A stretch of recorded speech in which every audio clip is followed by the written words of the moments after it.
Hello everyone, Alka is back on Alp, and today I've come up with the poetry by John Keats that is, a thing of beauty is joy forever. Now, what is this thing of beauty? How is it a joy forever? Is it everlasting? What makes it everlasting? Let's see what John Keats has to say in this poetry and what it is all about. It is said that the heard melodies are sweet, but those unheard are sweet. John Keats himself has said this quote, and I'm just repeating it that heard melodies are sweet, but those unheard are sweeter. It is also said the grass is always greener on the other side. A very common Hindi saying that goes there. दूसरे की पत्तल के लड्डू तो हमेशा अच्छे दिखते हैं. And person longs to go and get it. Let's hear about John Keats. John Keats was born in London in the year 1975. He was trained to be a surgeon, but he decided to devote himself wholly to poetry.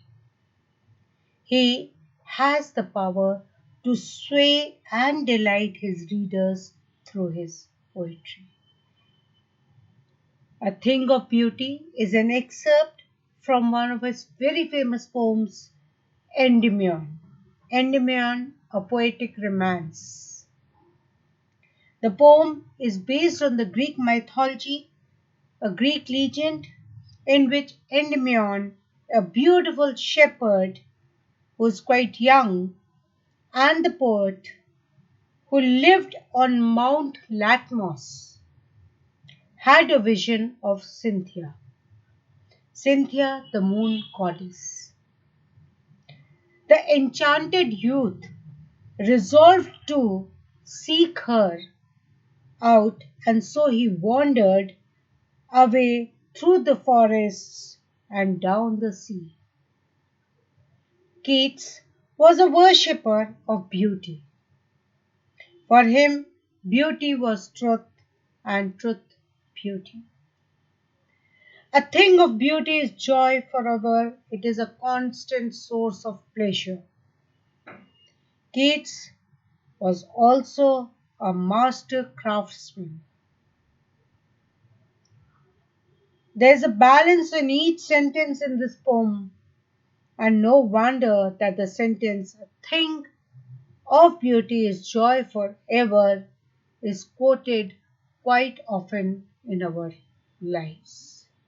So we need to remember that Endymion, a poetic romance, is considered to be an epic poem, and this poetry, A Thing of Beauty, is taken from that.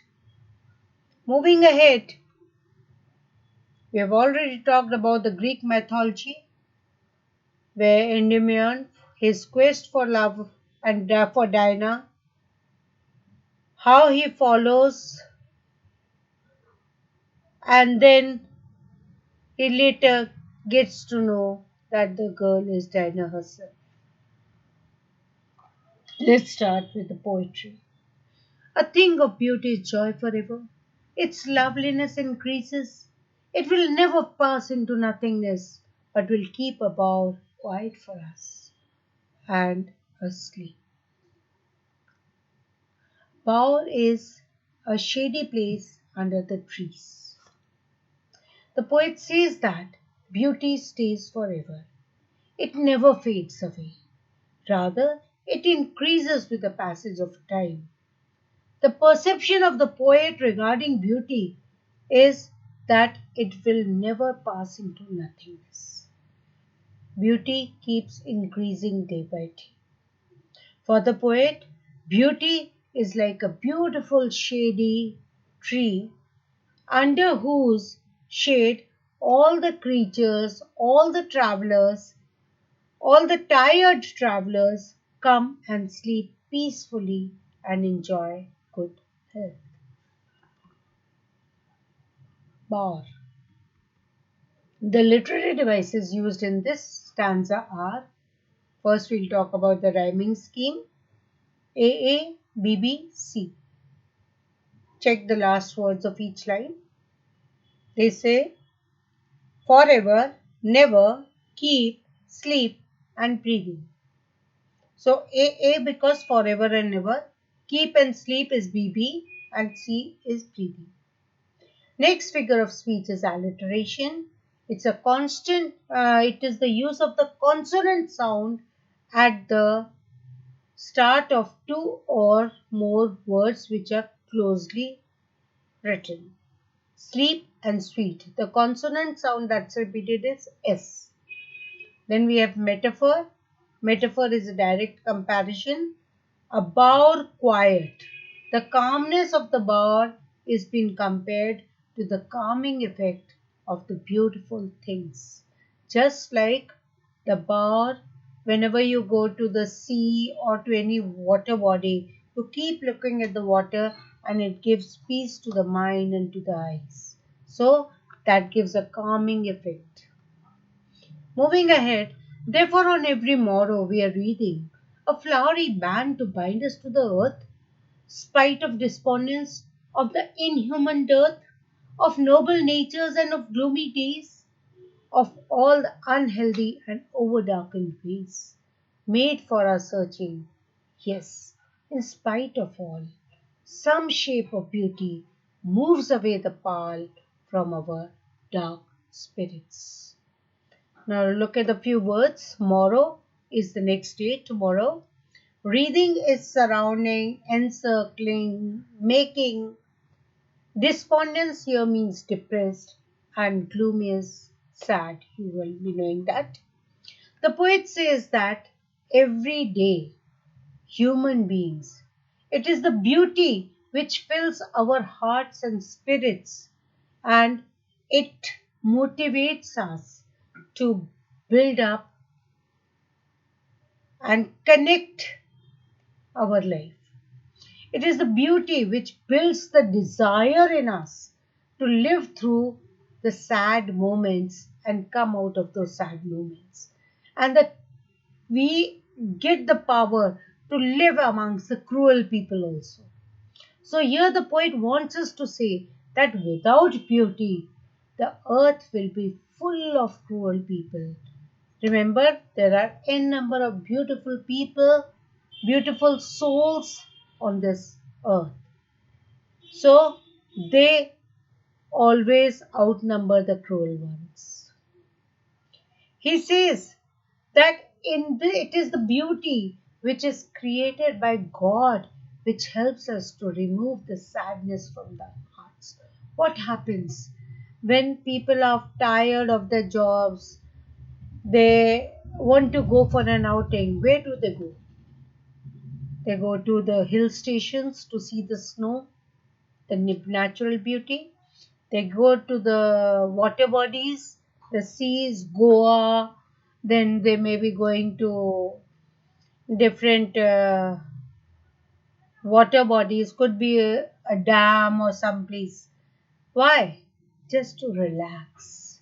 The soothing effect of the environment, the nature, that gives peace to them. Now let's look at these literary devices. The first literary device that's used is anaphora. Anaphora is the use of the same word in two consecutive lines. Okay. Then uh, of noble natures and of all the unhealthy and over darkened ways. That is the use of the same words at the beginning of the sentence. Then we have alliteration is the repetition of the consonant sound. The metaphor is a direct comparison and breathing a flowery brand, making that flowery band. Then imagery is creating the sensory effect of the beautiful things. A flowery band to bind us. And we have inversion, that is the normal order of the words is reversed.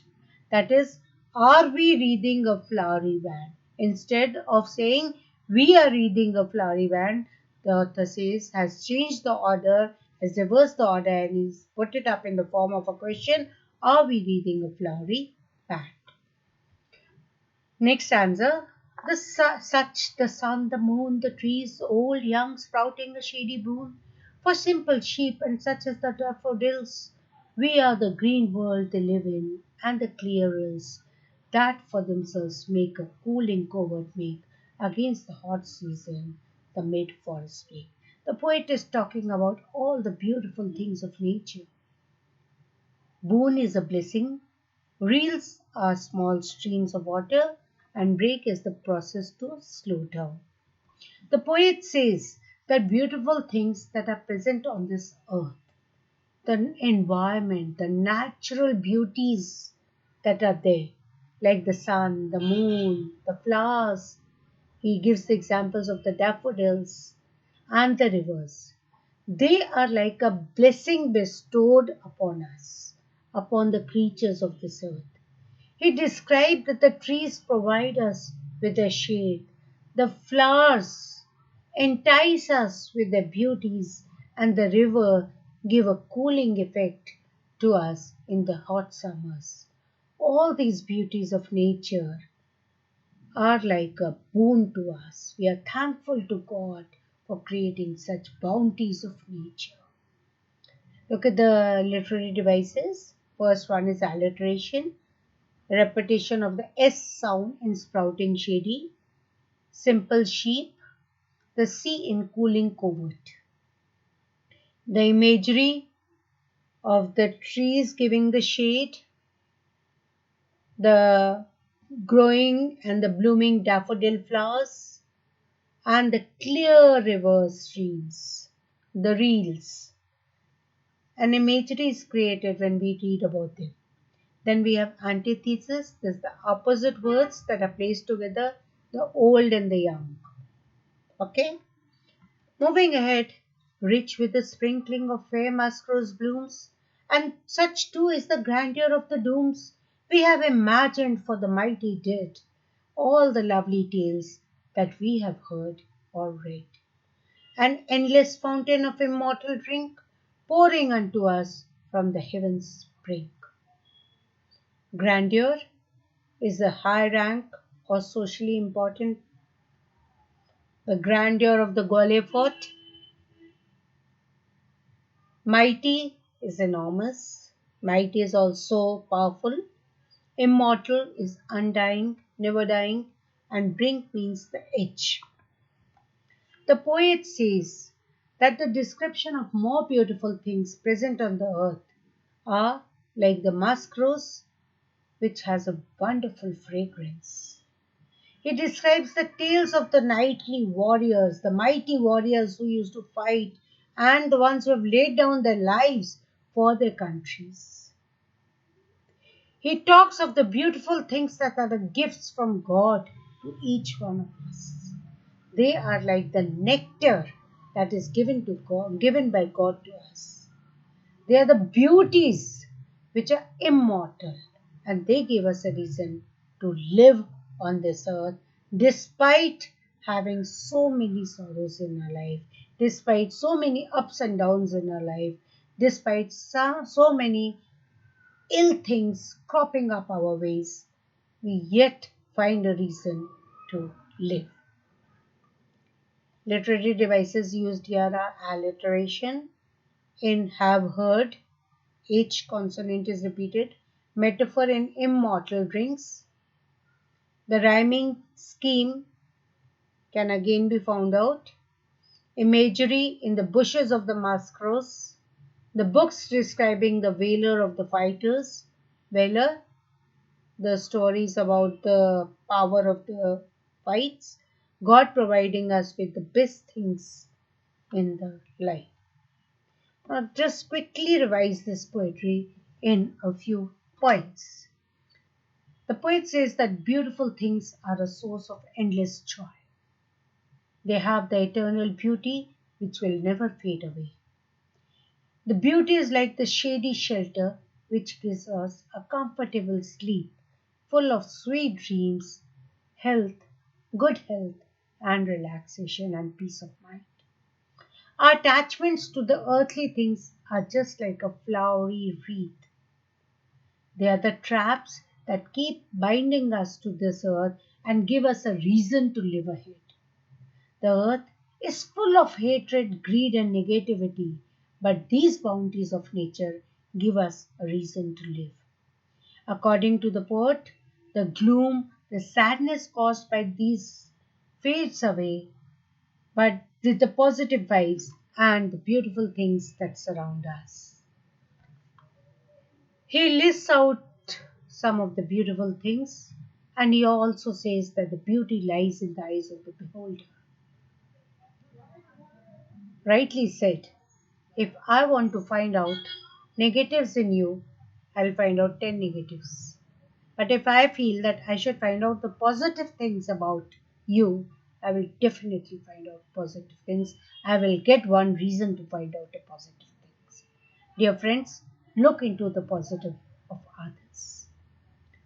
There are numerous creations like the sun, the moon, and so on that he has described. He has described the sheep, he has described the green forests and the water bodies, the reeds. The forests are full of pretty muskrose flowers and beautiful sights that give peace and coolness to our eyes. Also, the stories of the brave soldiers that we read who have led and laid down their lives for the country are also beautiful. These beautiful things are like the fountain of immortality bestowed upon us by God. They inspire us to live on and maintain our faith in the goodness of God. Now, a few questions. What does the line, therefore we are reading a flowery band to bind us to the earth, suggest to you?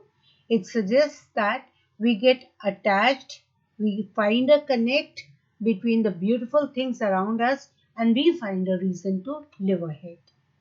What makes the human beings love life in spite of the troubles, the bounties of nature, that make us find out reasons to stay unconnected in our lives and to live ahead in our lives in spite of all the troubles and sufferings in this world. Why is grandeur associated with the mighty dead? Because the noblest deed of the brave men who have sacrificed their lives are an inspiration for others. The beautiful legacies of the bravery is the grandeur which is associated with the mighty dead. Today we also study about King Akbar. We study about Babur. We study of so many kings and so many martyrs. Why forget? We just celebrated the Republic Day. So many people who sacrificed their lives for the independence of India. A few more questions. Do we experience things of beauty only for a short moment, or they create a lasting impression? Yes, they do create a lasting impression. That's why the poet says, a thing of beauty is joy forever. What image does the poet use to describe the beautiful bounties of the earth? He is described as endless fountain of immortal drink, which signifies the God has bestowed us on us with these beautiful creations of his. Thank you. I hope you have understood the poetry. In case you have any doubt, you can write to me. I'll get in touch with you. Wish you a happy learning. Wish you all the very best for your exams. And if you have liked my videos, do share, like, and subscribe, and let them reach to the ones who actually are in need of them. Thank you. Wish you happy learning. All the very best.